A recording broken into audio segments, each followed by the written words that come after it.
സർവശക്തനായ ദൈവത്തിൻ്റെ അതിപരിശുദ്ധ നാമം അതിയായി മഹത്വപ്പെടുമാറാകട്ടെ. കർത്താവിൽ പ്രിയരെ, നിങ്ങൾക്കേവർക്കും ജീസസ് വോയിസ് മെസ്സേജ് എന്ന പ്രഭാത ദൈവവചന ധ്യാന ശുശ്രൂഷയുടെ പുതിയൊരു എപ്പിസോഡിലേക്ക് സ്നേഹത്തോടെ സ്വാഗതം.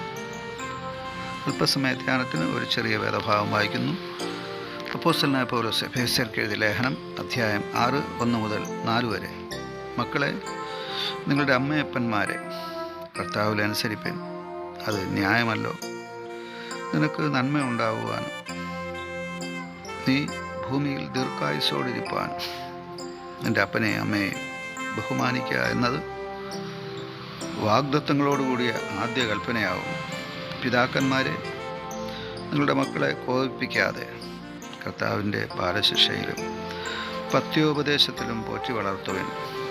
കർത്താവിൽ പ്രിയരെ, നാം വായിച്ചു കേട്ട എഫേസ്യർ 6 അധ്യായം 1 മുതൽ 4 വരെയുള്ള വേദഭാഗത്ത് മാതാപിതാക്കൾ മക്കളെ എപ്രകാരം ദൈവമാർഗത്തിൽ വളർത്തിയെടുക്കണം എന്നുള്ള ചോദ്യത്തിൻ്റെ ഉത്തരമാണ് നാം കാണുക. മാത്രമല്ല, മക്കൾ മാതാപിതാക്കളെ എപ്രകാരം അനുസരിച്ച് നടക്കണം എന്നുള്ള ചോദ്യത്തിനും കൂടി ഒരുമിച്ച് ഉത്തരം നൽകുകയാണ് പരിശുദ്ധാത്മാവ് ചെയ്യുന്നത്. ആദ്യം രേഖപ്പെടുത്തിയിരിക്കുന്ന ഉപദേശം മക്കളോടാണ്. ദൈവം അവിടുത്തെ മക്കളായി തീർന്നവരോടാണ് ഇത് അരുളി ചെയ്യുന്നത്. ദൈവത്തിൻ്റെ മക്കളായി തീരുവാൻ ആവശ്യമായിരിക്കുന്നത് ദൈവപുത്രനായ ക്രിസ്തുവിനെ, യേശുവിനെ ഹൃദയത്തിലേക്ക് സ്വീകരിക്കുക എന്നുള്ളതാണ്. യേശു എന്ന രക്ഷകനെ ഹൃദയത്തിൽ സ്വീകരിച്ച ഓരോ ദൈവവൈതലും ദൈവത്തിൻ്റെ മകനും മകളുമായി മാറ്റപ്പെടുന്നു. അങ്ങനെ മാറ്റപ്പെട്ട ദൈവമക്കളോട് ദൈവത്തിൻ്റെ പരിശുദ്ധാത്മാവിന് പറയുവാനുള്ളത്,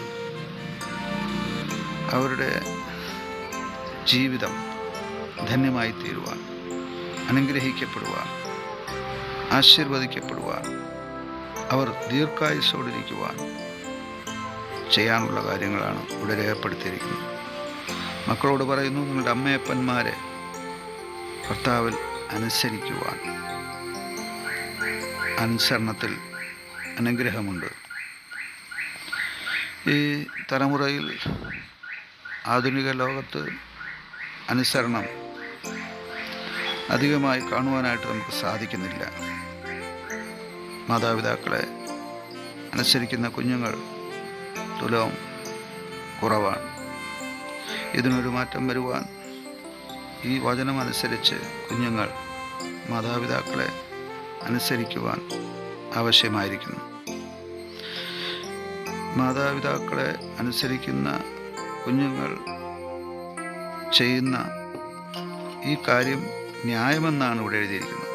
അതിനർത്ഥം കുഞ്ഞുങ്ങൾ മാതാപിതാക്കളെ അനുസരിക്കാതിരിക്കുമ്പോൾ അവർ ചെയ്യുന്നത് അന്യായമെന്നാണ്. ഇത് വാഗ്ദത്തത്തോടു കൂടിയ ആദ്യ കൽപ്പന എന്നുകൂടെ പറയപ്പെട്ടിരിക്കുന്നു. മാതാപിതാക്കളെ അനുസരിക്കുന്ന കുഞ്ഞുങ്ങൾക്കുള്ള വാഗ്ദത്തം എന്താണ്? നന്മയുണ്ടാവും, ദീർഘായുസ്സുണ്ടാകും എന്നുള്ളതാണ്. ഇനി പിതാക്കന്മാരോട് അഥവാ മാതാപിതാക്കളോട് പറയുന്ന ഉപദേശം, നിങ്ങളുടെ മക്കളെ പ്രകോപിപ്പിക്കരുത് എന്നുള്ളതാണ്. പല മാതാപിതാക്കളും തങ്ങളുടെ കുഞ്ഞുങ്ങളെ ചെറുതും വലുതുമായ കാര്യങ്ങൾക്ക് അനാവശ്യമായി പ്രകോപിപ്പിക്കാറുണ്ട്. ഇത് അവരെ മാനസികമായി തകർക്കുവാനിടയാകും. അവരുടെ ആത്മവിശ്വാസം നഷ്ടപ്പെടുത്തുവാനിടയാകും. മാതാപിതാക്കൾ കുഞ്ഞുങ്ങളെ പ്രകോപിപ്പിക്കാതെ ദൈവത്തിൻ്റെ ബാലശിക്ഷയിലും പഥ്യോപദേശത്തിലും പോറ്റിപ്പുലർത്തുവാനാണ് ഇവിടെ പറഞ്ഞിരിക്കുന്നത്. അത് കുഞ്ഞുങ്ങളുടെ ഭാവിക്ക് ഒരു ശാശ്വത അടിസ്ഥാനമായിരിക്കും. ആമേൻ.